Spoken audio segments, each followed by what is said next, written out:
Hello everyone, W4 wheels में आप सभी का स्वागत है। आज मैं आपके साथ शेयर करूंगा मेरा मारुति इग्निस का एक्सपीरियंस। तो मैं आप लोग को सबसे पहले ये बताता हूँ मैंने ये गाड़ी ली क्यों और इसके लिए मैंने क्या क्या ऑप्शंस में रखे थे। इसके एडवांटेज और डिसएडवांटेज दोनों आपके साथ शेयर करूंगा। ऑल्दो मैंने इस गाड़ी को अराउंड 36,000 किलोमीटर चला चुका हूँ पिछले 4 साल भी नहीं हुआ, अप्रॉक्स 3.5 साल में। तो सबसे पहले तो मैं जब गाड़ी लेने गया 2017 की बात है, मार्च वगैरह का कुछ मंथ होगा, तो मैंने कुछ गाड़ी को शॉर्टलिस्ट की थी। कुछ गाड़ियों में जो गाड़ियां थी, सबसे पहले तो मेरा चॉइस क्विड था। वो टाइम पे बहुत ट्रेंड चला था, दिखने में क्यूट थी, माइक्रो एसयूवी आप लोग बोल सकते हो उसको, उस टाइप की थी वो। बट मुझे चाहिए था थोड़ा सा डिफरेंट, तो मैंने थोड़ा सा एक्सप्लोर करना चाहा।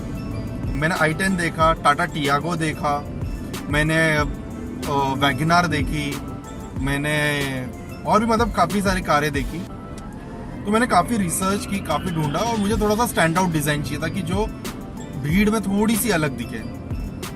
और वो टाइम पे मेरे पास जो ऑप्शन आया वो यही ऑप्शन था। मेरा जो था काफ़ी स्ट्रिक्ट बजट था, 4 लाख का मेरा खाली बजट था। अब 4 लाख में गाड़ी आनी कौन सी है? 4 लाख में एक ही ऑप्शन था मेरे पास क्विड का, और तो बाकी कोई गाड़ी आ नहीं रही थी इस प्राइस रेंज में। तो मैं जब रिसर्च कर रहा था तो मुझे इग्निस के बारे में पता चला कि नहीं, इग्निस करके कार है थोड़ी सी जो अलग है, मिलीनियर्स के लिए बनी हुई है, जो इस तरीके का इनका प्रमोशन किया था। तो इन्होंने मुझे अट्रैक्ट किया कि मैं एटलीस्ट इनके शोरूम में जाके ये गाड़ी देखूं। जब मैं इनके शोरूम में जाता हूँ तो क्या देखता हूँ कि इनका कुछ 4.5 एक्स शोरूम था, 5 लाख के आसपास मुझे ऑन रोड पड़ी। ये इग्निस सिग्मा वेरिएंट है, जो बेस वेरिएंट है, इसमें म्यूजिक सिस्टम वगैरह नहीं रहता है। लेकिन उस टाइम पे जब मैं बाकी कारों से कंपेयर कर रहा था, जैसे मैंने बताया आपको i10, टाटा टियागो, स्विफ्ट और इग्निस, मैं इन चारों के बीच में कंफ्यूज था। इन चारों में से किसी एक को मैं फाइनल करना चाह रहा था। और अगेन दिमाग में तो डिसाइडेड था कि भाई लेना है तो बेस वेरिएंट लेना है, क्योंकि इतना ये नहीं है। अब क्योंकि बजट ही मेरा बहुत 4 लाख 5 लाख का बजट था, तो या तो सेकंड हैंड लूँ या फर्स्ट हैंड लेना है, तो मुझे बहुत सोच समझ के डिसीजन लेना था। तो अब मैं ये चारों गाड़ियों को जब कंपेयर कर रहा था तो सबसे ज़्यादा व्हील बेस जो था वो इसी गाड़ी का था। 2017 की बात कर रहा हूँ, उसके बाद अभी स्विफ्ट का व्हील बेस बढ़ चुका है, लेकिन उस टाइम पे सबसे बड़ा व्हील बेस इसी गाड़ी का था, जो चारों गाड़ियों में से मैं अगर कंपेयर करता हूँ तो। उसके बाद इग्निस का height as compared to all 4 cars, इसकी हाइट सबसे ज़्यादा थी। ग्राउंड क्लियरेंस जो मेन मुझे अट्रैक्ट किया सबसे ज़्यादा, मैं था न्यू ड्राइवर और मुझे, ऑल्दो मैंने इसके पहले गाड़ियाँ चलाई थी दोस्तों की, लेकिन वो भी सारी 160 mm वगैरह की ग्राउंड क्लियरेंस वाली थी। तो कहीं ना कहीं मुझे हमेशा फील होता था कि यार स्पीड ब्रेकर पे टच होगा, स्पीड ब्रेकर पे टच होगा। तो मैंने जब ये गाड़ी का स्पेसिफिकेशन पढ़ रहा था तो इसका ग्राउंड क्लियरेंस 180 mm का था, जो एक एसयूवीज के स्टार्ट होते हैं वहां से 180 प्लस ही होते हैं सारे। तो कहीं ना कहीं मुझे ऐसा लगा कि नहीं यार, चलो 180 रहेगा ग्राउंड क्लियरेंस, कहीं टच नहीं होना है, कुछ नहीं होना है, तो वो एक बेनिफिट मुझे लगा।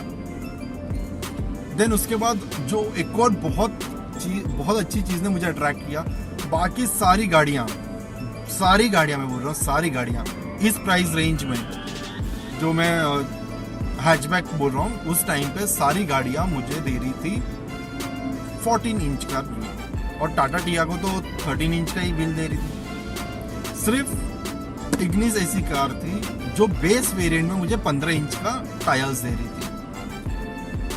अगेन टायर्स बड़े होंगे, स्टेबिलिटी अच्छी होगी, वो सारी कहानी दिमाग में चल रही थी। तो मैंने अगेन इसको उस चीज़ में भी शॉर्टलिस्ट किया और इसको कंसिडर किया। अच्छा, उसके अलावा सबसे अच्छी चीज़ क्या लगी? उसके अलावा बेस वेरिएंट से ये गाड़ी उस टाइम पे मुझे ABS EBD दोनों मिल रहा था, और जैसा मैंने बताया 15 इंच की टायर मिल रही थी, स्पेस मिल रहा था, और सबसे जबरदस्त इसका बूट स्पेस। मैं आपको वीडियो में दिखा भी दूंगा। इसका जो बूट स्पेस था वो 260 लीटर्स का था, 260 लीटर। उस टाइम पे स्विफ्ट, टियागो, i10 जो मेरे 3 अदर ऑप्शंस में मैंने रखे थे उन सबसे ज्यादा। तो कहीं ना कहीं ये जो फैक्टर्स थे, ये सारी चीजें जो थी, इनको मैंने कंसीडर करके ये गाड़ी डिसाइड किया कि नहीं बॉस, लेनी है तो अब यही लेनी है। प्लस फ्रंट एयरबैग थे, 2 एयरबैग दे रही थी कंपनी, ड्राइवर और को पैसेंजर। फिर मैंने जब इसका टेस्ट ड्राइव लिया, इसमें इलेक्ट्रिक स्टीयरिंग आती है, मतलब आप एक उंगली से, अगर मैं एक उंगली रखूं तो एक उंगली से मैं हिला सकता हूँ, जो सजेस्टेड नहीं है हाईवेज पे तो स्पेशली। तो सिटी के हिसाब से लिया था, और दो सिटीज में मैंने चलाए कम। अच्छा, अब मैं आपको बताऊं इसका परफॉर्मेंस वगैरह कैसा है, टॉप स्पीड में कितना लेके जा चुका हूँ। ऑल्दो मैंने 36,000 किलोमीटर चला चुका हूँ। तो मैंने इसको टॉप स्पीड जो है 140 प्लस लेके गया हूँ, लेकिन 120 तक काफ़ी अच्छे से चलती है, ज़मीन पकड़ के चलती है। उसके बाद मुझे ऐसा फील हुआ कि नहीं बॉस, 140 पे तो ऐसा लग रहा था कि गाड़ी उड़ने ना लगे। तो 140 तक, 120 तक आई थिंक बहुत सही चलती है। उसके बाद थोड़ा सा दिक्कत देने चालू कर देती है। As far as average is concern, average मुझे हाईवे पे 18-19 का मिल जाता है पेट्रोल, और सिटीज़ में 14-15 के आसपास का मिल जाता है। डिपेंड करता है कि कितना ट्रैफिक है और क्या है, वो सारी चीज़ें, लेकिन 14 के आसपास का मिल जाता है सिटी में। तो ये पहली बात तो 1.2 लीटर थी, और मेरे बजट में जो भी गाड़ी आ रही थी वो 1 लीटर की आ रही थी। 1.2 लीटर 82 bhp 84 bhp के बीच में दे रही थी। लेकिन जब मैंने थोड़ा सा अपना बजट एक्सटेंड किया, तो जितनी भी गाड़ी आ रही थी, कुछ 3 सिलेंडर्स में थे, कुछ 4 सिलेंडर्स में थे। तो जो सबसे ज़्यादा सेफ्टी फीचर्स, अब वो कितना सेफ है वो तो खैर अलग बात है, लेकिन जो सेफ्टी फीचर्स दे रही थी, जो मैंने देख के लिया था, वो ये गाड़ी दे रही थी। टायर्स बड़े थे, वो सारी चीज़ें। लॉन्ग ड्राइव पे मैं जितने बार भी गया हूँ, आज तक मुझे कभी कोई पावर की कमी फील नहीं हुई। ट्रिपल डिजिट स्पीड पे चलाने के लिए भी ठीक है। मैंने जैसा बताया आपको, 120 तक आप चलाइए कंफर्टेबली, कोई दिक्कत नहीं है। उसके ऊपर थोड़ा सा प्रॉब्लम होता है। अच्छा, एडवांटेजेस क्या हैं? मेंटेनेंस कम है, काफ़ी अच्छा स्पेस मिलता है पीछे वालों को भी, ड्राइविंग के लिए भी। हेडरेस्ट दिए हुए हैं, बेस वेरिएंट की मैं बात कर रहा हूँ। ऑटोमेटिक विंडोज़ मिल जाते हैं आपको मैनुअल्स की जगह पे।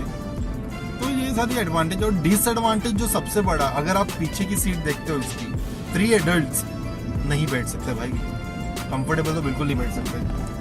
हाँ, 2 एडल्ट्स के लिए ठीक है लॉन्ग ड्राइव के लिए, और अगर शॉर्ट ड्राइव है तो 2 एडल्ट्स और एक चिल्ड्रन, उसके लिए सही है। और एक और चीज़, कहीं ना कहीं मारुति का जो बिल्ड क्वालिटी, उससे तो मैं खुश नहीं हूँ। ऐसी रोड पे चलते चलते किसी के टायर से एक पत्थर उड़ के लग गया, वो डेंट पड़ गया। आज भी नया था तभी वो हुआ था वो इंसिडेंट। एक बार छोटा सा मेरा एक्सीडेंट हुआ था, एक कार साइड में टच कर दी, बम्पर हाथ में आ गया मेरे। तो थोड़ा सा बिल्ड क्वालिटी का तो मारुति का इशू है ही है स्टार्टिंग से ही।